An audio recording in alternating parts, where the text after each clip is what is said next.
So இந்த வீடியோவில் stabiliser பார் bend ஆனதோ linked bend தான் பார்க்க போகிறோம்.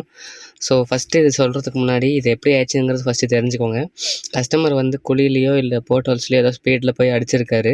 வண்டி 30,000 தான் ஓடி இருக்குது. ஸோ அது விட்டதுனால என்ன ஆகி போச்சுன்னா, பார் புஷ்ஷோட ஃப்ரேமே நவுந்து அடிபட்டு வேலை செஞ்சுருக்காங்க ரைட் சைடு ஃபுல்லாக. ஸோ லெஃப்ட்டில் இந்த டயர் தான் ரியரில் போட்டிருக்காங்க.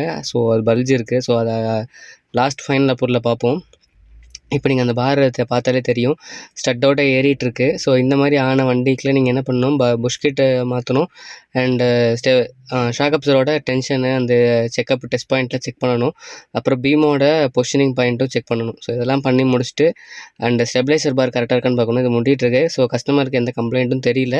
பட் இதை நாங்கள் எடுத்து பார்க்கவும் முடியாது. ஸோ கஸ்டமருக்கு இந்த மாதிரி இன்டிமேட் தான் பண்ண முடியும். ஸோ அந்த பல்ஜானது பாருங்கள், டயர் இங்கே இருக்குது, ரொட்டேஷன் பண்ணி போட்டிருக்கு.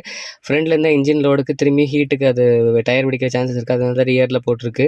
ஸோ மேஜராக வேறு எந்த கன்சர்னும் கிடையாது. ஸோ ஆனால் இதை நான் மென்ஷன் பண்ணுறது என்னென்னா, 30,000 இருந்தாலும் சரி 10,000 இருந்தாலும் சரி, வேலை செஞ்சது வந்து டெக்குக்கு மட்டும்தான் தெரியும். ஸோ அதனால் நீங்கள் எந்த வண்டி எடுக்கிற மாதிரி இருந்தாலும் சரி, கம்மி கிலோமீட்டர்ஸில் இதை செக் பண்ணி எடுங்க. ஸோ இந்த இதுக்கு வந்து கஸ்டமர் அப்ரூவல் தரல. ஸோ இதனால் நாங்கள் இதை ஃபுல்லாக பார்க்கல, அப்படியே போய் கரெக்ட் பண்ணி கொடுத்துட்டோம். ஸோ உங்களுக்கு ஏதாவது இந்த மாதிரி இருந்துச்சுன்னா கண்டிப்பாக மென்ஷன் பண்ணுங்கள். ஏதாவது டவுட்னாலும் சொல்லுங்கள், அதை பற்றி பேசுவோம்.